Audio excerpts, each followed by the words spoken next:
of the Rights of British America, August 1774. The legislature of Virginia happened to be in session in Williamsburg when news was received of the passage by the British Parliament of the Boston Port Bill, which was to take effect on the first day of June then ensuing.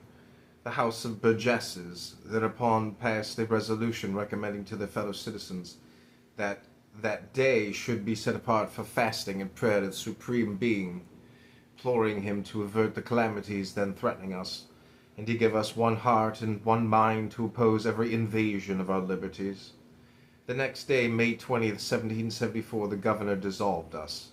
We immediately repaired to a room in the Raleigh Tavern, about 100 paces distant from the Capitol, formed ourselves into a meeting, Peyton Randolph in the chair, and came to resolutions declaring that an attack on one colony to enforce arbitrary acts ought to be considered an attack on all, and to be opposed by the united wisdom of all. We therefore appointed a committee of correspondence to address letters to the speakers of the several houses of representatives of the colonies, proposing the appointment of deputies from each, to meet annually in a general congress, to deliberate on their common interests, and on the measures to be pursued in common. The members then separated to their several homes, except those of the committee, who met the next day, prepared letters according to instructions, and dispatched them by messengers express to the several destinations.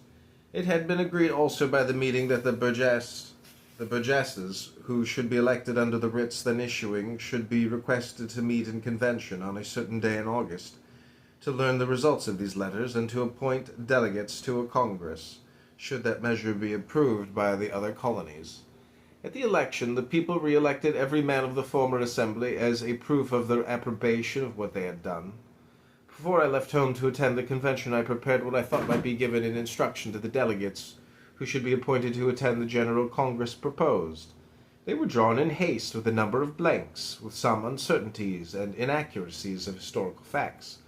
When I neglected at the moment, knowing they could be readily corrected at the meeting, I set out on my journey, but was taken sick on the road and was unable to proceed.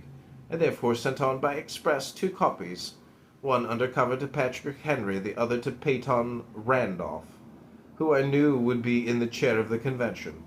Of the former no more was ever heard or known. Mr. Henry probably thought it too bold as a first measure, as the majority of the members did, and the other copy being laid on the table of the convention by Peyton Randolph, as the proposition of a member, who was prevented from attendance by sickness on the road. Tamer sentiments were preferred, and I believe wisely preferred, the leap I proposed being too long